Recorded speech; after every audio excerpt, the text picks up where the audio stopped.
नमस्कार, आप देख रहे हैं राजीव टाइम्स। आपके साथ मैं हूं आराधना नामदेव। रुक करते हैं खबरों की ओर। खबर भोपाल से है, जहां भोपाल में बदमाशों ने कंटेनर ट्रक लूट लिया। घटना 11 मील टोल के पास हुई, जहां बदमाशों ने ट्रक के ड्राइवर को शराब पिलाकर ट्रक लूट लिया और भाग गए। ड्राइवर ने रास्ते में कंटेनर ट्रक के मालिक को फोन कर जानकारी दी, लेकिन उसके बाद ड्राइवर और उसका मोबाइल भी लापता हो गए।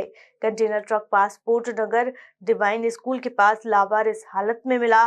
ट्रक से 11 लाख की मैगी और 3 टायर फोड़े गए, साथ ही डीजल भी निकाल लिया गया। बिलखिरिया थाना पुलिस मामले की जांच कर रही है। वहीं रुक करते अगली खबर की ओर, जहां खजुराहो में नगरीय प्रशासन मंत्री कैलाश विजयवर्गीय की प्रेस कॉन्फ्रेंस में हंगामा हुआ। फिल्म कलाकार राजा बुंदेला पर व्यापारी साकेत गुप्ता ने आरोप लगाए हैं कि वे 32 लाख रुपए का पेमेंट देने में आनाकानी कर रहे हैं। साकेत गुप्ता ने बताया कि 2017 से राजा बुंदेला ने उनका भुगतान नहीं किया। उन्होंने मंत्री के सामने धमकी दी कि अगर भुगतान नहीं मिला तो वे 11 दिसंबर को सीएम के सामने आत्मदाह करेंगे। व्यापारी के आवेदन पर मंत्री ने कुछ नहीं कहा और चुपचाप प्रेस कॉन्फ्रेंस छोड़कर चले गए। इस प्रकार के उत्सव के माध्यम से, एक प्लेटफॉर्म के माध्यम से यहाँ के बच्चों ने नाम कमाया है। चले चलते अगली खबर की ओर, जहां मध्य प्रदेश में मार्च के पहले हफ्ते में 5वीं और 8वीं कक्षा की बोर्ड परीक्षा आयोजित होगी। राज्य स्तर पर इन परीक्षाओं के प्रश्न पत्र तैयार किए जाएंगे, जबकि निजी स्कूल ब्लूप्रिंट के आधार पर अपने प्रश्न पत्र तैयार करेंगे और राज्य शिक्षा केंद्र ने इस संबंध में गाइडलाइन जारी की है।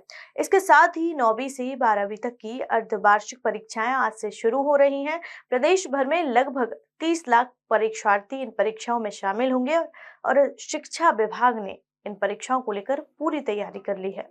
वहीं खबर इंदौर से है, जहां इंदौर नगर निगम ने बड़े बकायादारों के खिलाफ कार्रवाई शुरू कर दी है। नगर निगम की टीम ने ढोलक की थाप के साथ गंजी कंपाउंड स्थित लक्ष्मी निवास ट्रस्ट को सील कर दिया है, क्योंकि इस पर 13 लाख से अधिक की बकाया राशि थी। इसके बाद बड़वाली चौकी चौराहे पर भी नगर निगम ने ढोलक बजाकर सख्ती दिखाई है।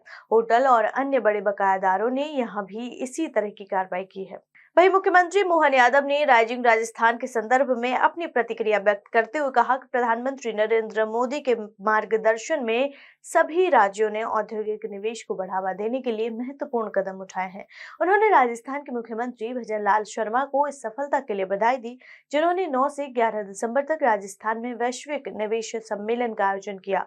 इस सम्मेलन का उद्देश्य राज्य में औद्योगिक निवेश को बढ़ावा देना और राज्य की विकास दर को तेज करना था। प्रधानमंत्री श्रीमान नरेंद्र मोदी जी के नेतृत्व में सभी राज्यों ने अलग अलग औद्योगिक निवेश के दृष्टि से जो कदम बढ़ाए, मैं बधाई देना चाहूँगा माननीय राजस्थान के मुख्यमंत्री श्रीमान भजन लाल जी शर्मा को, जिन्होंने 9, 10, 11 3 दिन की राजस्थान में इन्वेस्टमेंट के लिए अंतर्राष्ट्रीय स्तर की कॉन्फ्रेंस का आयोजन किया है। इस अवसर पर हमारे यशस्वी प्रधानमंत्री वहाँ मौजूद रहने वाले हैं। राजस्थान मध्य प्रदेश तो एक तरह से सगे भाई की तरह है, दोनों एक ही जैसे कल्चर में अपनी सारी आबादी को समेटे हुए हमारे अपने उनके दोनों राज्यों के निवासियों के बहुत गहरे संबंध है। ऐसे में प्रधानमंत्री के द्वारा वहां पहुंचना और उद्योगपतियों को निवेश के लिए प्रोत्साहन देना मेरी अपनी ओर से इस पूरे आयोजन के लिए शुभकामना है।